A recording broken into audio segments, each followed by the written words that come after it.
Por favor, abra a palavra de Deus no Evangelho de Lucas, capítulo 17. Vamos ler o versículo 12. Aqui está falando de Jesus. Vamos lá.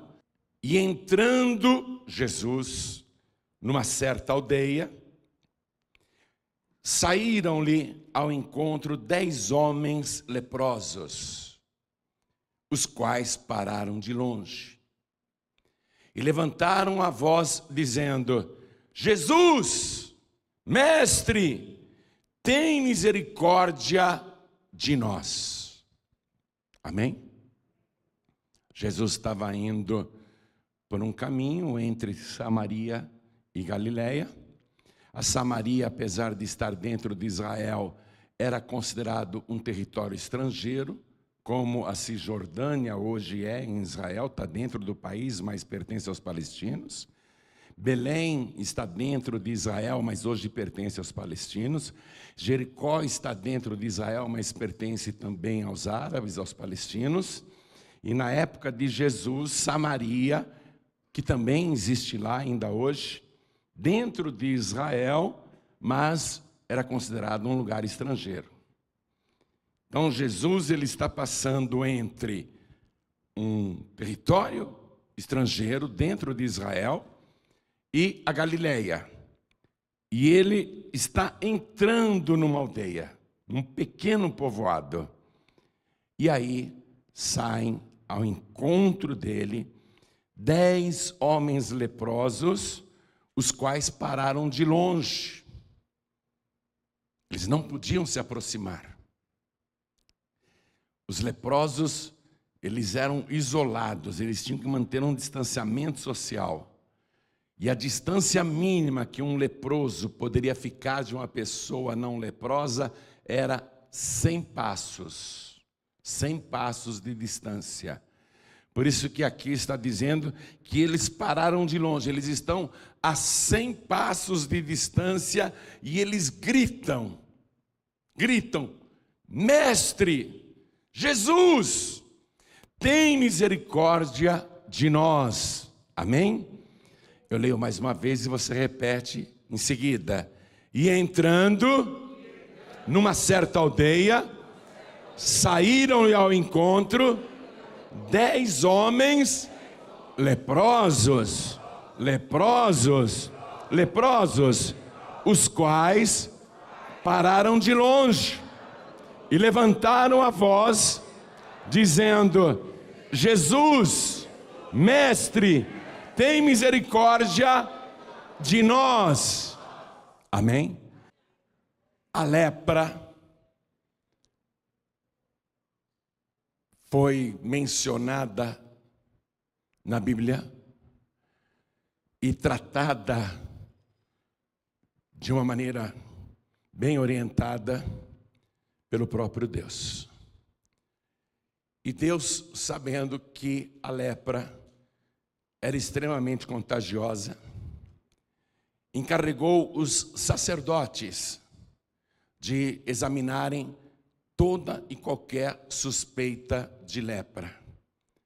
O sacerdote, ele era treinado pela palavra, quais eram as características, os sintomas de uma pessoa leprosa, para que o sacerdote pudesse diferenciar uma alergia de pele, ou uma coceira, ou qualquer outra ferida de pele, de uma lepra. Deus deixou tudo detalhado, está lá no livro de Levítico, capítulo 13 e o capítulo 14. Mas era necessário um isolamento brutal, porque a lepra poderia matar todo mundo e não havia remédios. Aliás, até hoje não há cura para essa doença, existe controle, como a AIDS. A AIDS não tem cura, ela tem um controle. Hoje em dia a lepra tem um controle, mas cura, a hanseníase, que é o nome científico da lepra, é uma doença que ainda causa muito sofrimento. Então ela vem desde a época de Moisés, 3.450 anos atrás, perdurou na época de Jesus, porque nós estamos vendo que Jesus está agora com 10 leprosos diante dele, E a lepra veio atravessando os séculos, e mesmo no século 20 e 21, ela continua acontecendo. Aqui no Brasil e em todos os países do mundo, desde o início do século 20, se criaram os leprosários.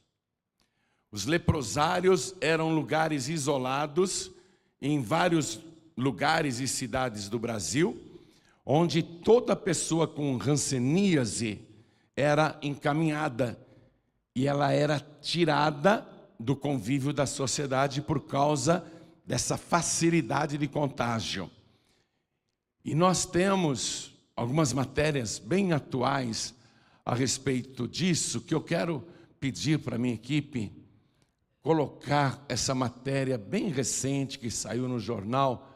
O Estado de São Paulo tem apenas alguns anos, mas é o testemunho de uma mulher, por isso que aparece entre aspas: achei que estava no inferno, diz mulher que viveu em leprosário. Eu quero que você entenda a gravidade da lepra. Casas de isolamento eram destinadas a pessoas com hanseníase e reforçou o preconceito contra pacientes até hoje. Avança com a matéria, por favor. Francisca é o nome da mulher, que pensou que estava no inferno dentro do leprosário. Francisca, que precisou se isolar do resto do mundo, estamos falando da nossa época.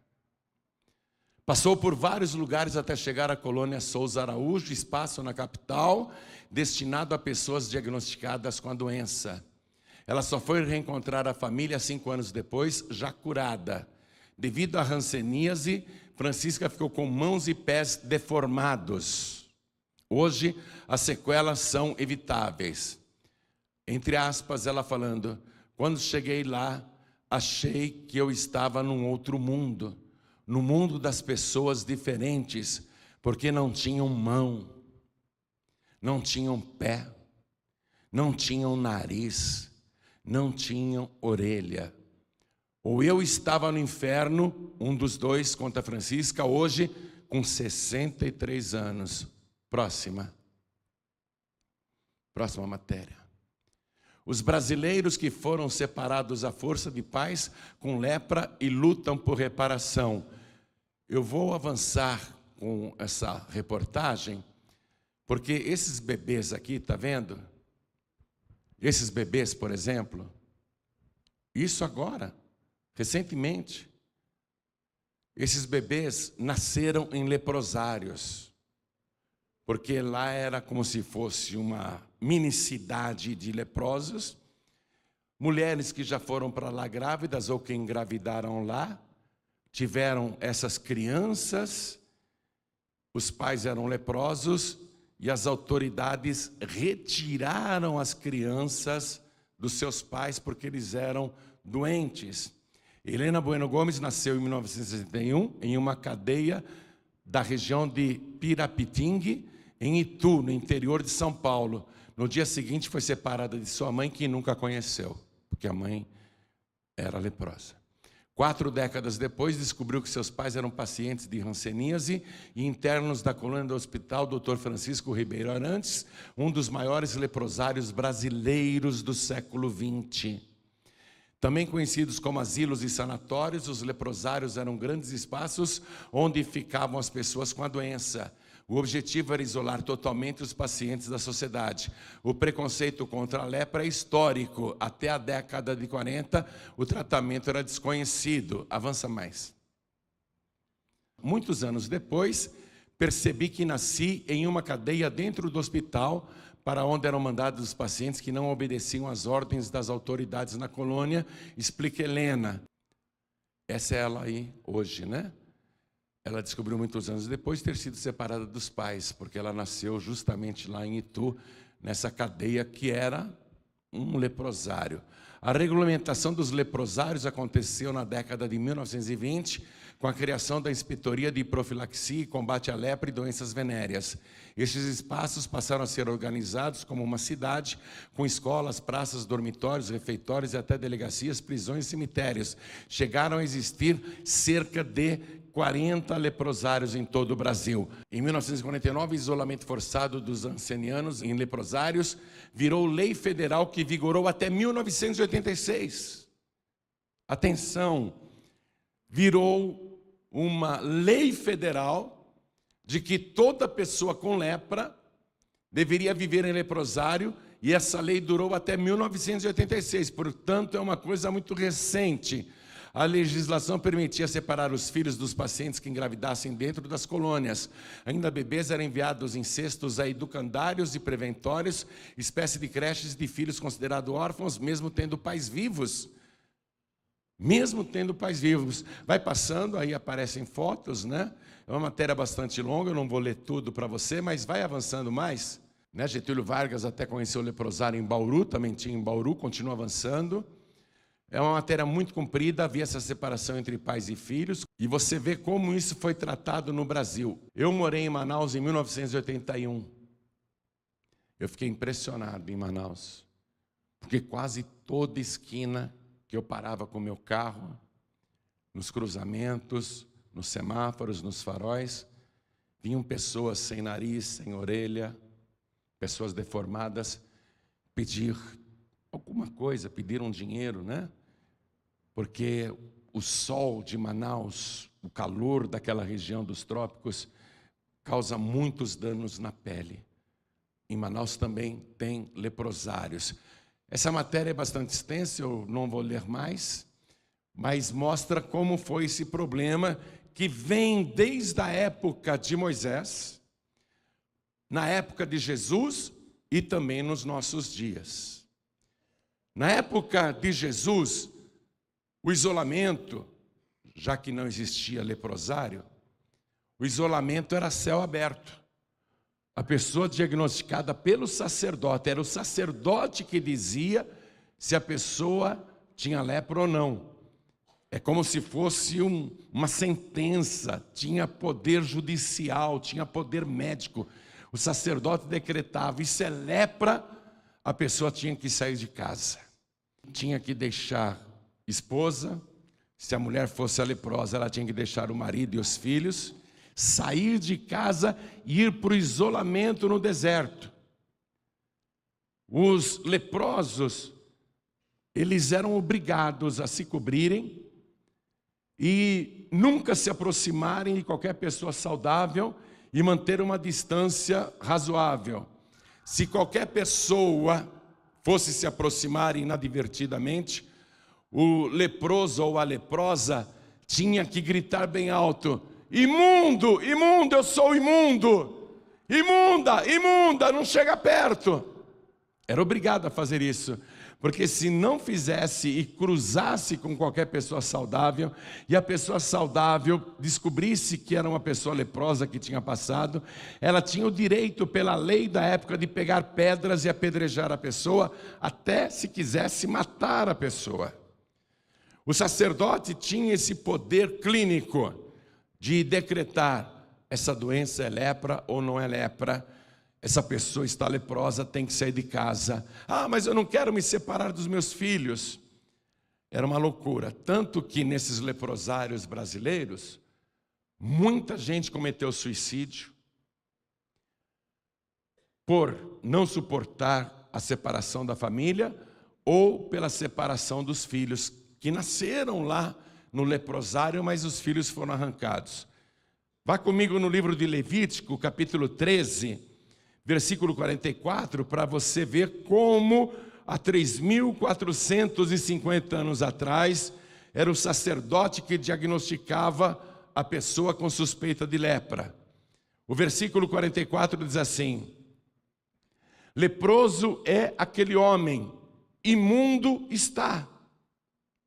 O sacerdote o declarará totalmente imundo, na sua cabeça tem a sua praga. Também as vestes do leproso em quem está a praga serão rasgados, e a sua cabeça será descoberta, e cobrirá o beiço superior e clamará: imundo, imundo. O leproso, ele tinha que cobrir a boca para não espalhar, não é? Não sei se é um micróbio, se é um vírus, o que é, uma bactéria, não sei. Ele tinha que cobrir a boca e gritar: imundo, imundo! E a pessoa que ouvia isso ficava apavorada. Passava longe, passava correndo. Olha o isolamento que a pessoa era submetida. Versículo 46. Todos os dias em que a praga estiver nele, será imundo. Imundo está, habitará só. A sua habitação será fora do arraial. E a pessoa vivia assim. Se um dia a pessoa achasse que estava curada da lepra, ela deveria procurar o sacerdote, porque só o sacerdote tinha o poder e a autoridade de examinar a pessoa e conferir se ela foi sarada ou não, se ela poderia agora ficar numa quarentena por mais 7 dias, para depois conferir se depois dos 7 dias de quarentena ela realmente não tinha mais lepra, aí o sacerdote liberava. Mas se depois da quarentena de 7 dias, o sacerdote examinasse e dissesse: você não pode voltar para a sociedade, retorne para o isolamento, volte para o deserto. Era assim que acontecia. Veja o capítulo 14. Depois falou o Senhor a Moisés dizendo: esta será a lei do leproso no dia da sua purificação, será levado ao sacerdote, e o sacerdote sairá fora do arraial, e o sacerdote examinando, eis que, se a praga da lepra do leproso for sarada, então o sacerdote ordenará que por aquele que se houver de purificar, se tomem 2 aves vivas e limpas, e pau de cedro e carmesim e isopo. Olha o ritual que tinha que ter quando a pessoa era declarada a caminho da cura.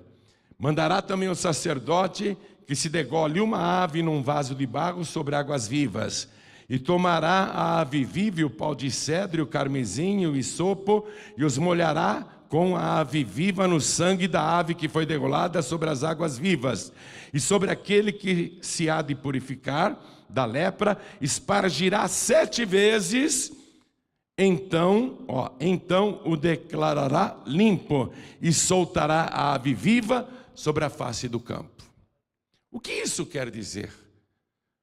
2 aves, uma morria e derramava o sangue da ave morta era colocado nas asas da ave viva, e com esse pau de cedro e com ísopo e o carmesim, num vaso de barro com águas vivas, águas correntes, então se espargia 7 vezes sobre a pessoa que estava em processo de purificação, e aí se soltava aquela ave que tinha sangue nas penas. E a ave voando, o leproso ficava olhando, e na cabeça dele aquilo significava o seguinte: a minha cura custou o sangue que foi sacrificado, aquela vítima inocente morreu. E é o sangue que me faz agora voar nas maiores alturas. Aquela ave voando com sangue representa a minha vida. Eu que estive preso na doença, agora eu vou ter liberdade. Agora eu vou ser livre de verdade. O isopo foi usado na cruz de Jesus, e o pau de cedro aqui representa o madeiro onde Jesus foi crucificado, e a ave morta representa o Senhor Jesus sacrificado por nós, o seu sangue derramado. E toda pessoa aqui que tem o sangue de Jesus pode voar não apenas nas maiores alturas, mas voar para a glória, para a vida eterna, ao encontro do Senhor nos ares. É um voo espiritual. A pessoa que tem o sangue de Jesus começa a voar nas maiores alturas. A lepra na Bíblia é comparada ao pecado, porque igualmente o pecado é contagioso. E se você não quer se contaminar com o pecado, se afaste de gente pecadora. Porque se você ficar andando com gente que cheira cocaína, você vai acabar cheirando com elas. Se você ficar andando com gente que se embriaga, você vai acabar bebendo com elas. Se você ficar andando com gente que não presta e faz coisas erradas, inclusive furtos e assaltos, você vai acabar se contaminando com aquele pecado. O distanciamento do pecado, um distanciamento rigoroso, é que garante que você não será contaminado. Nem sempre, não é? Nem sempre, porque hoje em dia mesmo, você mantendo distância de pessoas que são grandes pecadoras, o pecado entra na tua casa através da tela da televisão, e pela internet então nem se fala. Pela internet você não tem ideia do que o teu filho pequeno anda vendo, a quantidade de pornografia que ele acessa, a quantidade de joguinhos diabólicos que ele está brincando, as conversas que essas crianças têm entre elas. Se você examinar o celular do teu filho e da tua filha, não me vem com esse papo que tem que ter privacidade da criança. Se você examinar, você vai ver que o pecado está entrando direto na tua casa, seja através da televisão, seja através da internet, ou seja através do teu celular. Então, hoje em dia é muito difícil a pessoa manter um distanciamento social do pecado. As pessoas estão contaminadas. Então, a lepra era tratada dessa maneira. Na época de Moisés, na época de Jesus, o sofrimento era muito grande, e você viu que até no Brasil, a tragédia que é a lepra. Então, nós estamos falando de uma coisa grave. Voltando para o episódio dos 10 leprosos, que de longe, a coisa de 100 passos de distância, ficaram gritando para Jesus: Mestre, tem misericórdia de nós.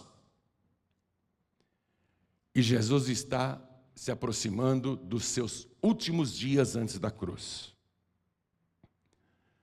Jesus não podia fazer muita coisa naquela hora, mas como Ele é o Senhor, Ele estava entrando na cidade, os leprosos não podiam entrar na cidade, era de longe. Então Jesus libera uma palavra de longe mesmo, uma palavra estranha. Jesus diz assim, versículo 14: E Jesus, vendo-os, disse-lhes: Ide e mostrai-vos aos sacerdotes. Um leproso só podia ir se mostrar ao sacerdote se achasse que está curado. Eu acho que eu estou bem, minhas feridas sumiram, as infecções, não é? As pústulas, as manchas, eu já não estou me sentindo mal como antes, eu vou me mostrar ao sacerdote. Mas acontece que esses homens estão deformados pela doença. Esses homens estão em carne viva. Eles estão como mortos-vivos, de longe, com o rosto coberto, clamando por misericórdia. E Jesus diz: vocês mostrem-se aos sacerdotes. Jesus não disse: eu estou curando vocês aí agora à distância mesmo. Jesus falou uma palavra como se o milagre já estivesse acontecido, porque eles só poderiam se mostrar aos sacerdotes se já estivessem sarados, mas eles não estavam sarados ainda. Mas Jesus deu uma ordem como se eles já pudessem procurar os sacerdotes para conferir a cura. E eles, estranhamente, obedeceram. Cada um foi procurar o seu sacerdote, aquele sacerdote que tinha declarado a lepra. Eles foram cada um se apresentar ao seu sacerdote, porque cada um era de uma região, de um lugar, de uma cidade diferente, de um lugar diferente. O grupo se dispersou, os 10 homens, cada um por uma direção. E um daqueles homens morava em Samaria. E ele então se dispersa para ir não na direção da Galileia, nem de Jerusalém, nem da cidade de Israel. Ele se desloca para ir na direção de Samaria. Cada um foi para um lado. E quando todos eles, atenção, estão indo cada um para se mostrar ao sacerdote que declarou a sua lepra, No caminho, eles começam a verificar que uma coisa espantosa está acontecendo, uma coisa inacreditável. A carne que estava podre e cheia de feridas começa repentinamente a ser restaurada. A mão que estava deformada vai voltando ao normal. O braço que estava coberto de feridas, o peito, a perna, o pé, cada um começa a se examinar e percebe que está sarado, que foi curado inexplicavelmente. Bastou obedecer, bastou fazer o que Jesus mandou. E aquele único que estava indo na direção de Samaria, porque os judeus não iam para Samaria, era um território evitado pelos judeus, lá só moravam estrangeiros pagãos, eram pessoas isoladas de Israel, havia muito preconceito dos judeus contra os samaritanos, então ele é o único que está indo para Samaria, e ele percebe que com ele o milagre começou a acontecer. Ele vai se olhando também, e ele não está acreditando no que ele está vendo, mas será que é verdade? Eu tinha um cheiro horrível, eu não aguentava respirar o meu próprio cheiro, um cheiro de imundície, eu era um imundo, mas esse cheiro horrível que brotava da minha pele, da minha carne, esse cheiro não está mais em mim, a ferida não está mais em mim. O que está acontecendo? As minhas feridas estão sumindo. E ele começa a dar glória a Deus, ele começa a glorificar o nome do Senhor. Ele estava voltando para casa, os outros também. E deixa eu dizer isso para você: a tua bênção, o teu milagre, o que você precisa, foi ordenado por Jesus aqui. E antes que você chegue na tua casa, no final desta reunião, você vai dar glórias a Deus no meio do caminho, e você vai dizer: Jesus me abençoou, Ele está vivo de verdade. Esse samaritano, ele começa a dar glória a Deus, em voz muito alta, e ele pensa: foi Jesus, eu ia me mostrar ao sacerdote, eu ia lá, foi Jesus, Ele mandou me mostrar ao sacerdote, depois eu vou me mostrar ao sacerdote, porque agora eu vou me mostrar ao meu sumo sacerdote, o maior de todos os sacerdotes. Eu vou me mostrar e agradecer a Jesus Cristo, eu vou adorá-lo, eu vou agradecer, porque Ele curou a minha lepra. Coisa maravilhosa. Eu vou ao sumo sacerdote. Jesus é o sacerdote dos sacerdotes. Ele é o pastor dos pastores. Jesus é o Senhor dos senhores. Jesus é o Rei dos reis. Jesus é o médico dos médicos. Jesus é tudo na nossa vida. Tudo que você imaginar, Ele é o máximo. E esse único curado, ele vai e ele se prostra diante de Jesus. Veja bem, se Jesus fosse só um profeta judeu, Jesus seria um homem temente a Deus. Se ele fosse só um profeta, ele seria um judeu temente a Deus. Ele não permitiria que qualquer pessoa se ajoelhasse diante dele e o adorasse. Porque o judeu é ensinado a nunca dobrar os seus joelhos diante de qualquer ídolo, imagem, entidade ou pessoa humana. mesmo que seja um rei ou uma autoridade. Um judeu nunca dobra os seus joelhos, porque o judeu é ensinado de que somente Deus deve ser adorado. Se Jesus fosse apenas um profeta judeu, ele não permitiria que esse samaritano se ajoelhasse diante dele, se prostrasse diante dele com o rosto em terra e o adorasse. Você sabe por que Jesus permitiu que esse homem se ajoelhasse e o adorasse? É porque ele não é um profeta, ele não é um iluminado, ele não é um espírito evoluído, ele é o próprio Deus Todo-Poderoso, aquele que tem todo o poder nos céus e na terra, aquele que tem na palma da sua mão a chave de Davi. O que ele abre ninguém fecha, e o que ele fecha ninguém abre. Ele tem nas mãos as chaves da morte e do inferno. Ele tem poder de cura, ele tem poder de vida, ele tem poder de eternidade, ele tem poder de perdoar pecados, ele tem poder para salvar a alma do homem e da mulher. Jesus permitiu que o samaritano o adorasse.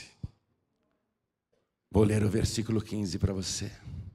E um deles, vendo que estava são, voltou glorificando a Deus em alta voz, glorificando a Deus. E caiu aos seus pés com o rosto em terra, dando-lhe graças, e este era samaritano. Os outros 9 eram judeus. O Evangelho de João diz que Jesus veio para os seus, mas os seus não o receberam. Você já deve ter lido isso. Mas a todos quantos o receberam, o Evangelho diz, Deus deu a cada um deles o poder de serem feitos filhos de Deus, aos que creem no seu nome. Esse samaritano, estrangeiro, o único que não era judeu, pois os judeus recusaram Jesus. O único que não era judeu, o único que reconheceu que Jesus é Deus, um estrangeiro, considerado um pagão. Esse samaritano representa eu e você, todos os não-judeus de nascimento, aqueles que creem em Jesus como Deus, não apenas como Filho de Deus, mas como o próprio Deus. Ele deu graças e ele era samaritano. Versículo 17. E respondendo Jesus, disse, não foram 10 os limpos? Veja, numa época que não tinha tratamento e hoje tem controle da doença. Na época de Jesus a coisa era muito mais grave ainda, porque não havia leprosários. Note que esse samaritano, se ele tivesse saúde, ele não poderia estar num grupo de judeus.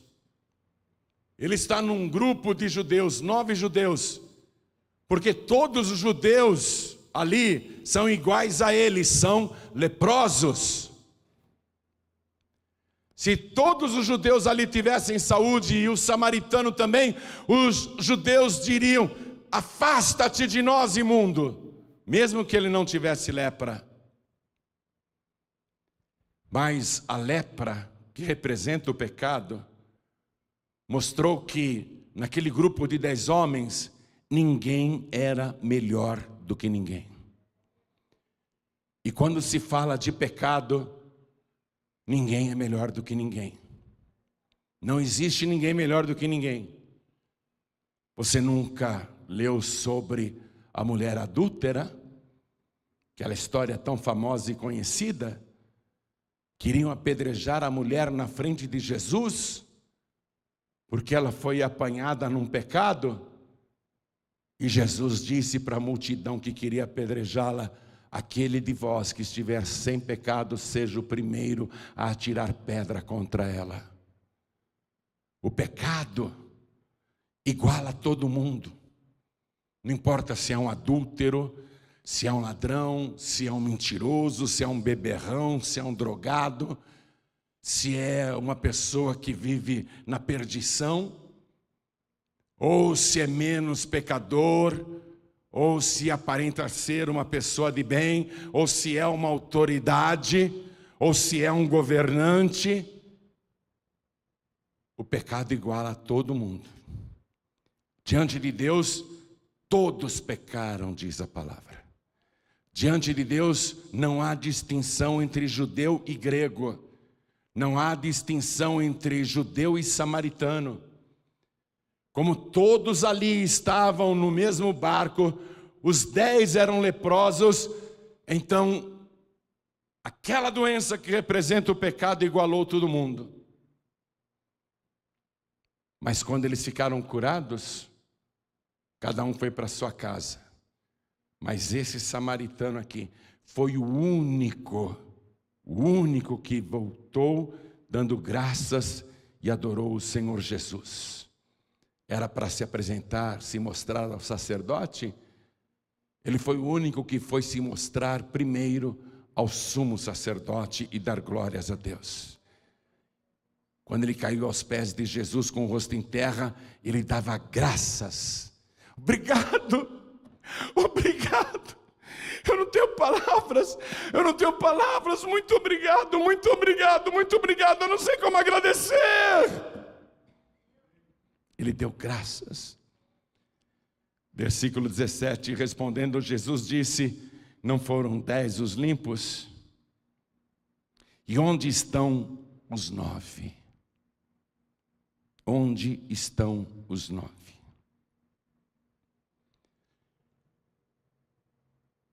Jesus está fazendo uma pergunta.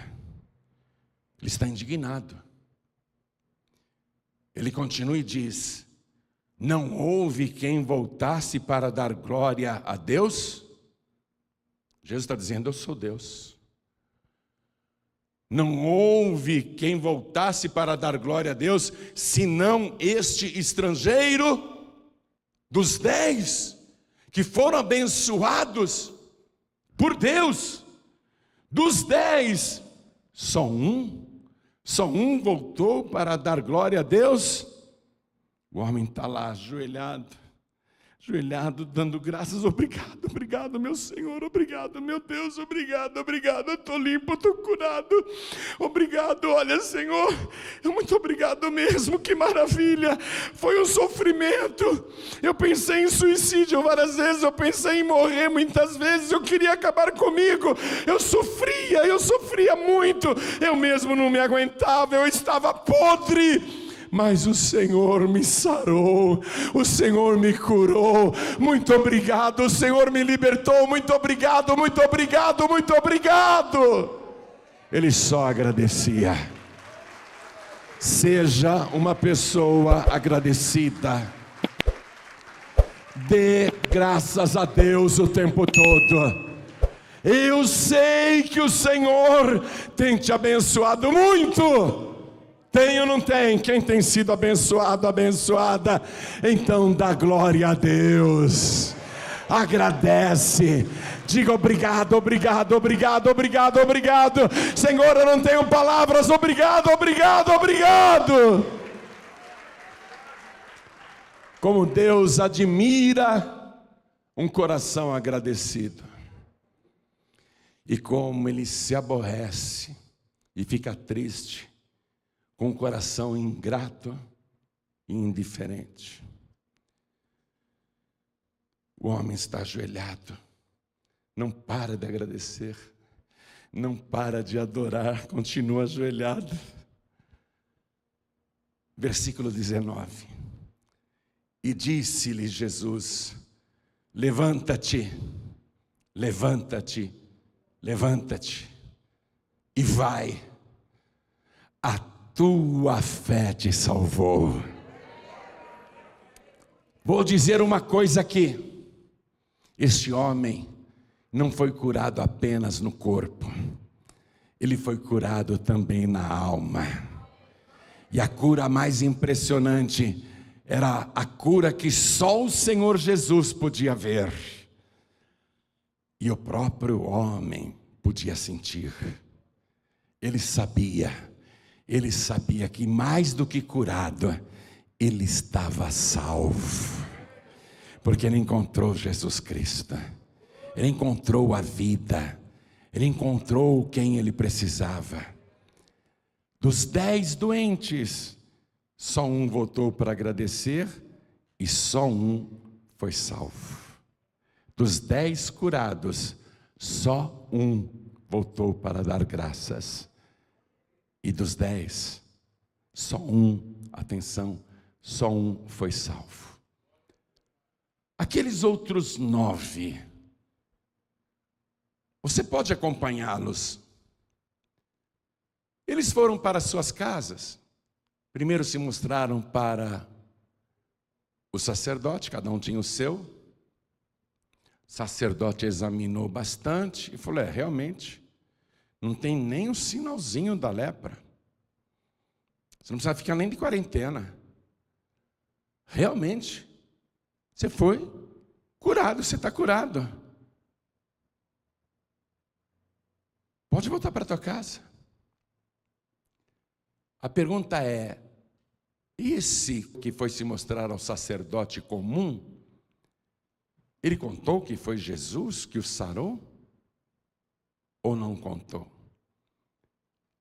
Não sabemos dos detalhes, mas ele não voltou para Jesus.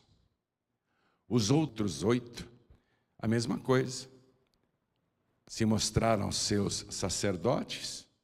Não sei se eles disseram que foi Jesus que os curou. Devem ter dito. Mas não voltaram para Jesus. Não voltaram. Porque eles só queriam a bênção. Eles não queriam o abençoador. Eles só queriam o milagre, mas não queriam andar com Jesus. E mais importante do que andar com Jesus é ir para casa, ir para o seu trabalho, ir cuidar da sua vida, ganhar dinheiro, rever a família. Você pode acompanhar os outros 9 que foram sarados e não voltaram para Jesus, nem para agradecer. Você pode acompanhá-los. Mas se você continuar acompanhando esse tipo de gente, no final você vai terminar como eles. Porque nenhum daqueles 9 que não voltou para Jesus, nenhum daqueles 9 foi salvo. Jesus perguntou uma vez numa pregação: de que adianta o ser humano ganhar o mundo todo se perder a sua alma?